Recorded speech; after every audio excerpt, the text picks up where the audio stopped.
Hello guys, magandang araw. Ituturo natin ngayon kung paano mag-calculate ng inyong loan sa Pag-ibig gamit ang Loan Affordability Calculator. Hindi pa tayo makagawa ng guide kasi wala pa siyang online bidding Sunday kasi ngayon, kaya hindi pa available yung submit offer na button. Magiging available lang siya Monday to Friday kasi yun lang yung bidding period na nakaset sa Pag-ibig website.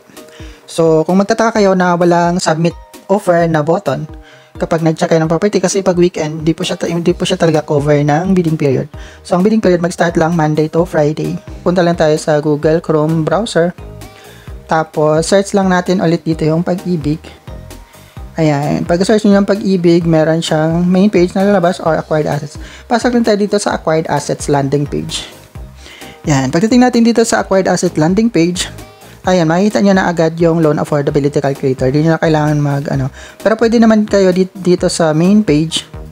Ayan, tapos ganun lang ulit yung gagawin natin. Click lang natin dito ang tatlong line sa taas, tapos dito tayo sa properties for sale. Ganun din naman yung papasokan niya. Ito yung page na to sa Pag-ibig Acquired Assets na pinaka-page niya. Tapos gamitin natin itong Housing Loan Affordability Calculator. Click lang natin siya. Ayan, dito ay may tatlong option tayo. Pwede natin i-calculate based sa ating income, tapos based sa property price na gusto nyo. At yung pangatlo is magkano yung pwede nyong mahiram based doon sa value ng property. Dito ay may babawasan siya na equity. Una, eto, how much income is required for your desired loan value? Halimbawa, maglo-loan ka ng 1 million. So, select nyo lang tong unang option. Ayan, tapos halimbawa, i-loan natin na bahay is 1 million. Yan, ang preferred nyo na repayment period, ito kung ilang years nyo siya gustong i-loan, halimbawa 30 years, yan, dito nyo siya malalaman kung magkano. So, dito merong options kung anong fixing period yung gusto nyo. Pwedeng 3 years, 1 year, 5 years, 10 years, 15 years, depende sa inyo. Mas mataas na year na fixing period, mas mataas yung interest rate nya. So, usually, ang ginagamit na mga naglo-loan dito ay 3 years. Kasi kapag 1 year, pwede kasing tumaas agad yung value ng property or tumaas agad yung interest or bumaba. Pero yung 3 years kasi mas maganda kasi ano siya, yun ay based lang din naman sa aking preference. Kaya yun lang din yung ginamit ko na interest ng fixing period doon sa niloan ko na bahay. Ayan, so eto 3 years kasi pwede kang mag-advance to principal. So kahit ipapalaps mo yung 3 taon, mag-ipon ka ng pera tapos i-advance to principal mo, malaking tulong siya. Kapag 1 year naman, ganun din naman siya. Because although, kapag 1 year lang, after 1 year kasi nagre-recalculate si Pag-ibig doon sa price. So, kapag mataas pa yung principal amount natin, mas mataas pa din yung babayaran. Although dito, mas maliit yung interest. Pero possible na tumaas siya next year or next year. So, kapag every year mag-calculate sa Pag-ibig, malaking epekto din siya sa price. Kung 3 years naman, ganun din. Every 3 years nga lang siya mag-calculate. So, kung ayaw nyong tumaas or bumaba yung price, kung ayaw nyong tumaas agad yung interest rate, pwede nyong paabutin ng 3 years muna bago sila mag-calculate ulit. So after 3 years, possible din naman na tumaas or bumaba, pero at least medyo mahaba yung period na magpipay tayo ng ganyang rate lang ng interest. Pwede din naman kayo mag-select ng 5 years, 10 years, depende sa inyo.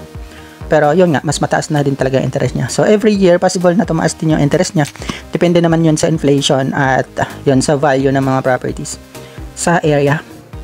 Ayan, so first, ito tayo muna sa magkano yung income na required. So kapag 1 million yung ilo-loan natin na bahay, tapos babayaran natin siya ng 30 years with 3 years na fixing period, pwede natin siya i-compute.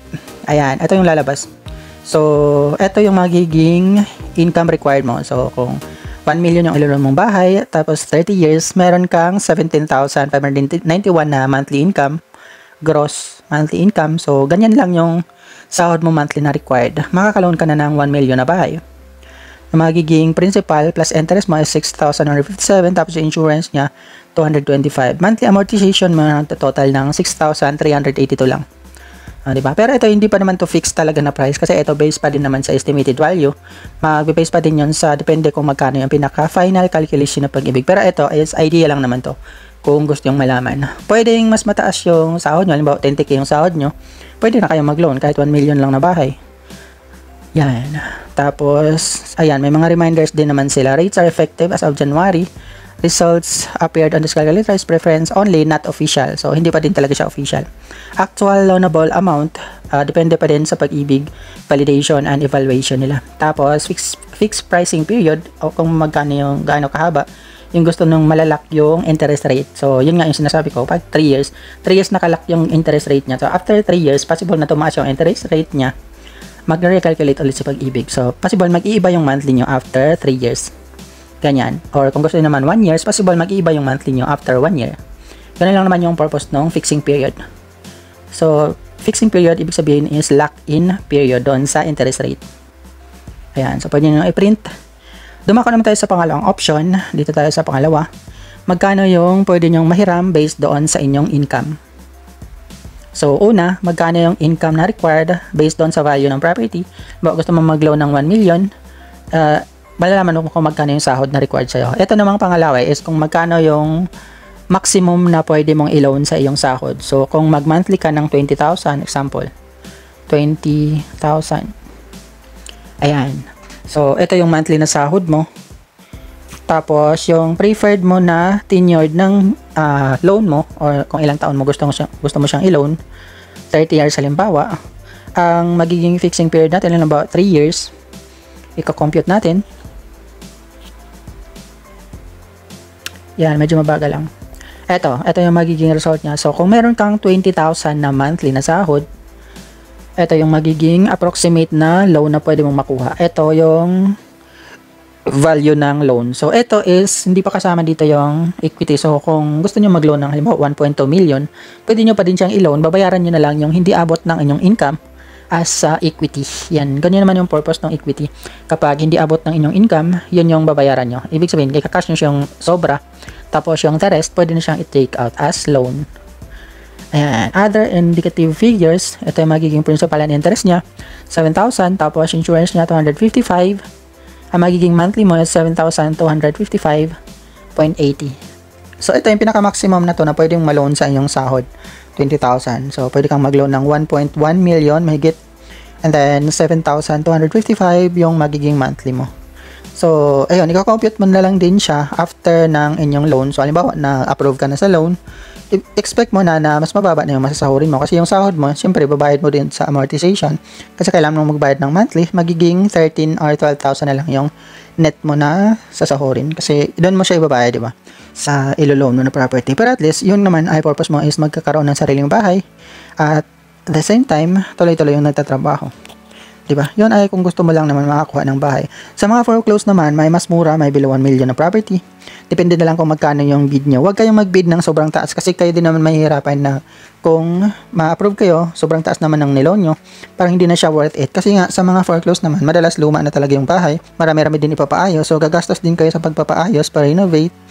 Yun ay maganda kung makakuha kayo ng fully finished. Kasi wala na talaga kang ayusin. Doon, pwede kayong magdagdag na kung anong gusto nyo basta makuha nyo yung property. Pero kung yung bahay naman is tugyot na or luma-luma na at sira-sira na, hindi siya worth it kung i-bid nyo siya ng sobrang taas. Yun. Ayun ay nakadepende pa din naman sa inyo. Kung gusto nyo talagang magkabahay, syempre tataasan nyo yung offer.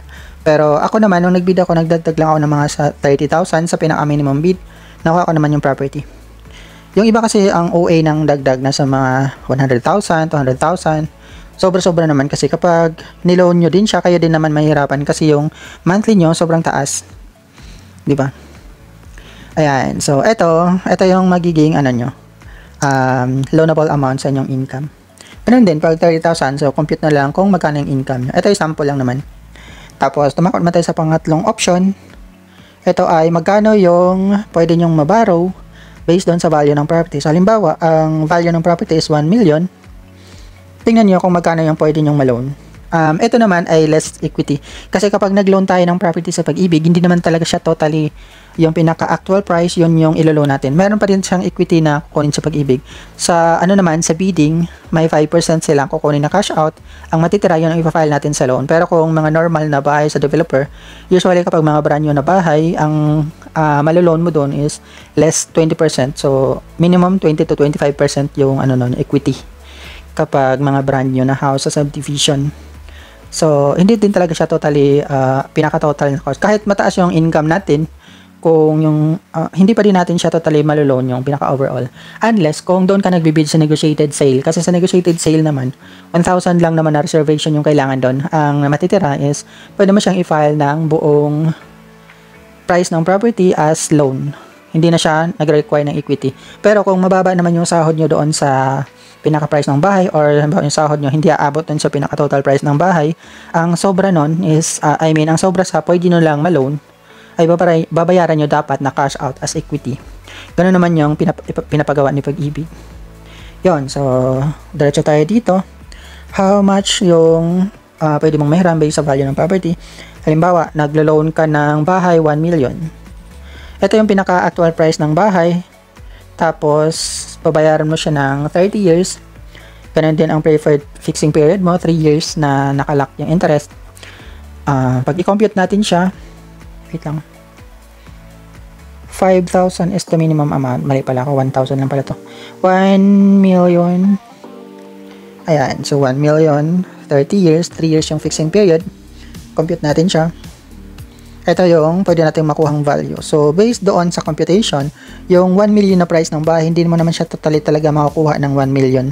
So, meron kang equity talaga na. So, 5% ang ibabawas niya. Ang maloloan mo lang is 950,000.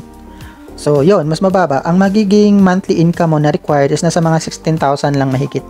Nung unang calculation natin kanina, 7,000, kasi hindi naman kasama dito doon yung equity. At yun ay ibang calculation naman. Ito ay iba din. Based naman ito sa pinaka-value ng property. So, yun. May estimate nyo siya kung magkano yung sahod nyo. At magkano yung magiging monthly amortization mo. At magkano yung value ng bahay. Yun yung purpose nito, ang housing loan calculator. Nakapaka-useful nito kasi ang iba wala talagang idea. Kung mag-visit lang kayo dito, napakadali lang naman siya. Although, hindi naman to talaga official na price or official calculation. At least, close naman dito yung pinaka-calculation. Kasi nung nag-loan ako ng bahay, nag-base din ako dito sa calculation eh. At least close lang siya. Meron lang siyang konting mga difference. Mas mataas lang yung nabayaran ko ng monthly amortization based dito. So possible, mas mataas siya or mababa. Depende pa rin yan sa actual calculation ng Pag-ibig. Yan. Kasi yung sa akin, hindi ko na siya calculate. Pero nung kinompute ko siya based dito sa affordability calculator, mas mataas yung monthly ko. Although, hindi naman siya ganun ka-incremental or hindi naman siya sobrang taas. Hindi lang talaga siya fix yung pinaka-calculation dito. So, yun. Doon pa din kayo mag-base. Diba? So, ito, ang magiging approximate loan amount natin is 950,000 less ng 5% na equity. Yung 5% na yun is babayaran siya ng cash. Ang matitira is ipa-file niya siya as loan amount. Ayan. Ang magiging principal and interest natin kapag 1 million ng bahay or 950,000 na loan amount, ito, 5,849 lang. Nasa insurance niya is 200 plus. Tapos, monthly amortization mo, 6,000 lang. Diba? Hindi naman siya mabigat kung ganun. Pwede mo siyang i-file ng 20 years. About 20 years. Kasi yung bahay ko na nilon, 20 years lang naman yung 20 years ko lang naman siya kinuha. Ito. Ayan. So, halimbawa, kung 20 years mo siyang ilo-loan, at least, medyo mataas lang ng konti. So, kung meron kang 20,000 na sahod, mag-loan ka ng bahay na 1 million, meron siyang equity, may babayaran ka ng 50,000 na 5%. Tapos, ang matitira, ipa-file mo siya ng loan, 950,000. Ito yung magiging principal amount niya. Principal plus interest, nasa mga 6,900. And then, ang insurance na 200 plus pa din. Kasi yung insurance naman nakabase naman siya sa total approximate na loan amount. Tapos, yun, magiging monthly amortization mo 7,000 lang, mahigit. So, hindi siya mabigat. Di pa din siya mabigat sa bulsa. Ayan, yun nga lang is, ang magiging monthly mo kapag ongoing ka na nagbabayad ng loan is, syempre, mababawas na yun sa pinakasahod mo. So, kung ang sahod mo ay 20,000, babawasan mo ng 7,000. Yun, so, nasa mga 13,000 na lang yung net mo na sahod. Pero, meron ka namang bahay. So, yun, nasa inyo na yun. Diba? Napakadali lang naman ito gamitin. Sa mga hindi pa din nakakaalam, sundan nyo lang itong ating tutorial.